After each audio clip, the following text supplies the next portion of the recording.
પ્રેમ, લગ્નની જીદ અને પછી મોતની પાટા પર લખાયેલી ખૂની કહાની.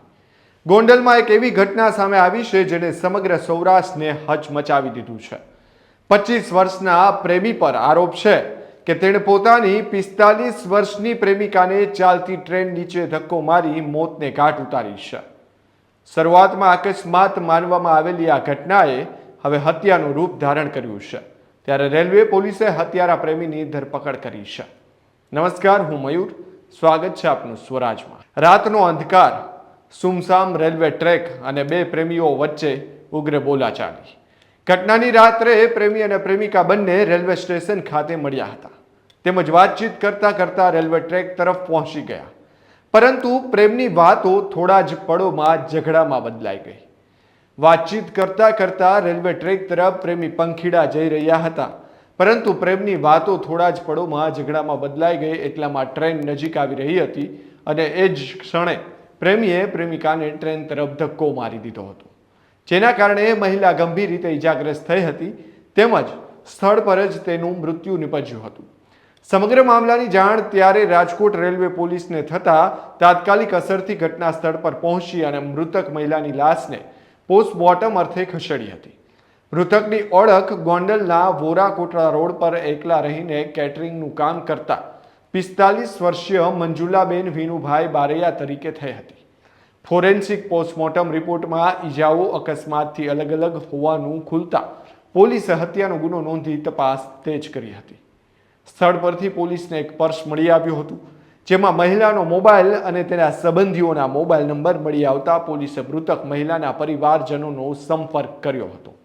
ત્યારે આ સમગ્ર ઘટનામાં હવે શું નવા ખુલાસા થઈ રહ્યા છે, આવો જાણીએ.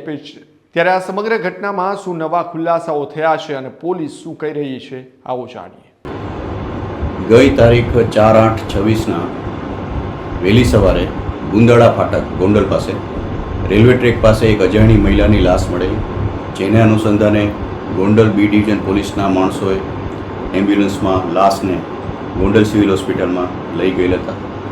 જે હદ વિસ્તાર ખરેખર રાજકોટ રેલવે પોલીસ સ્ટેશન વિસ્તારનો હતો, જેથી તાત્કાલિક ગોંડલ આઉટપોસ્ટના પીએસઆઈ તથા સ્ટાફ ગોંડલ સિવિલ હોસ્પિટલ ખાતે જતા ત્યાં તાત્કાલિક મરનારબેનની ઓળખ કરાવી.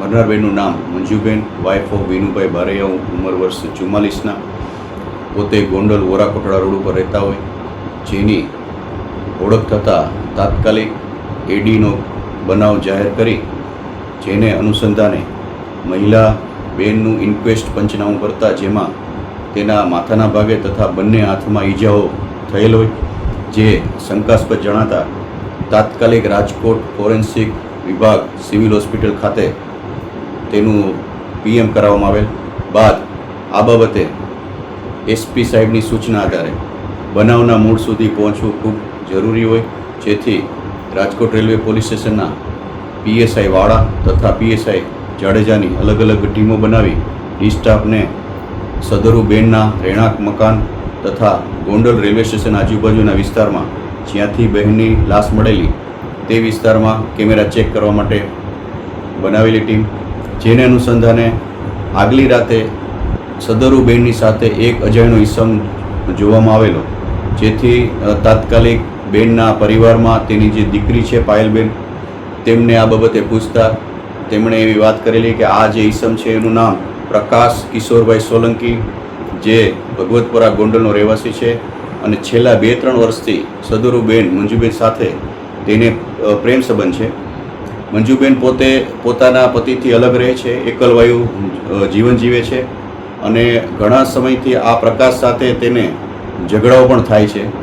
જે લગ્નના દબાણ બાબતે આ બહેન પ્રકાશ સાથે ઝઘડાઓ કરતા હોય છે, જેને અનુસંધાને તાત્કાલિક ટીમોને પ્રકાશને શોધી કાઢવા માટે મોકલવામાં આવે, જેથી ગોંડલ બી ડિવિઝન પોલીસ સ્ટેશનના સ્ટાફને સાથે રાખી ગોંડલમાંથી સદરુ પ્રકાશ કિશોરભાઈ સોલંકીને ઝડપી પાડી યુક્તિ પ્રયુક્તિથી પૂછપરછ કરતા પોતે પોલીસ સામે ભાંગી પડતા પોતે કબૂલાત આપેલ કે મરનાર મંજુબેન સાથે પોતાના પ્રેમ સંબંધ છે અને અવારનવાર એ બાબતે લગ્ન બાબતે ઝઘડા એને થતા હોય, જેથી એનાથી કંટાળી ગઈ રાતે પણ ગોંડલના રિલાયન્સ પેટ્રોલ પંપ પાસે મારકૂટ થયેલ અને પછી બેનને સમજાવી પોતે રેલવે ટ્રેક બાજુ આવતા જ્યારે બેન સાથે ઝઘડો થયેલો હોય અને પછી અચાનક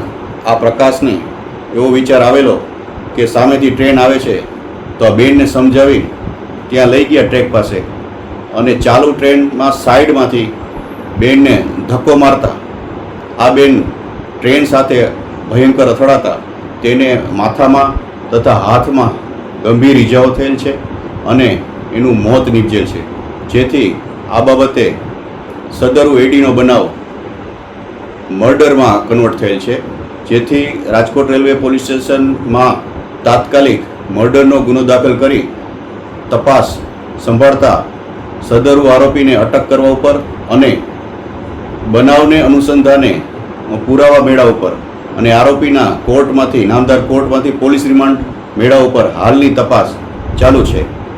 સમગ્ર મામલે રાજકોટ રેલવે પોલીસ દ્વારા મૃતક મહિલાની દીકરીની પૂછપરછ હાથ ધરવામાં આવી હતી, જે પૂછપરછ દરમિયાન સામે આવ્યું હતું કે છેલ્લા 2-3 વર્ષથી મૃતક મંજુલા બારૈયા તેમજ પ્રકાશ સોલંકી બંને વચ્ચે પ્રેમ સંબંધ હતો, પરંતુ છેલ્લા કેટલાક સમયથી મંજુલા બારૈયા પ્રકાશ સોલંકી પાસે સતત લગ્ન કરવાની માંગ કરી રહી હતી. આ જ મુદ્દે બંને વચ્ચે વારંવાર ઝઘડા પણ થતા હતા, જેના કારણે પ્રકાશ સોલંકી મંજુલા બારૈયાને શારીરિક તેમજ માનસિક ત્રાસ પણ આપતો હતો. મંજુલા પ્રકાશ સાથે લગ્ન કરવા માટે સતત આગ્રહ રાખી રહ્યા હતા. જોકે બંને વચ્ચે 20 વર્ષનો મોટી ઉંમરનો તફાવત હોવાથી અને મહિલા અગાઉથી પરિણીત હોવાના કારણે પ્રકાશ મંજુલાને પત્ની તરીકે સ્વીકારવા તૈયાર નહોતો. લગ્નના મુદ્દે બંને વચ્ચે અવારનવાર ઝઘડા અને મતભેદો થયા હતા. લગ્નના સતત દબાણથી કંટાળી ગયેલા પ્રકાશે પ્રેમિકાને કાયમી નિકાલ કરવાનો પ્લાન ઘડી પાડ્યો હતો. હાલ પોલીસે આરોપીની ધરપકડ કરી ગુનામાં અન્ય કોઈની સંડોવણી છે કે કેમ તે દિશામાં વધુ તપાસ લંબાવી છે. ગોંડલની આ ખૂની લવ સ્ટોરીએ ફરી એકવાર સવાલ ઊભો કર્યો છે કે શું પ્રેમમાં ઇનકાર કે મતભેદનો અંત હત્યા હોઈ શકે? ત્યારે આવા જ વધુ સમાચાર અને અપડેટ્સ માટે સ્વરાજ ચેનલને સબસ્ક્રાઇબ કરવાનું ભૂલશો નહીં. ધન્યવાદ.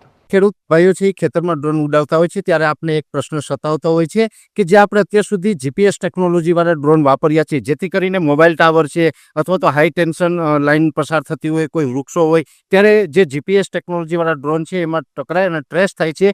પણ એગ્રીવન લાવ્યું છે જીએનએસએસ ટેકનોલોજી ડ્રોન, જેથી કરીને એ ડ્રોન છે એ કોઈ જગ્યાએ ટકરાય નહીં, પોતાની રીતે જ ડિસિઝન લે છે અને મૂવ થઈ જાય છે, જેથી કરીને જીએનએસએસ ટેકનોલોજી ડ્રોન છે એ વાપરવાનો આગ્રહ રાખો.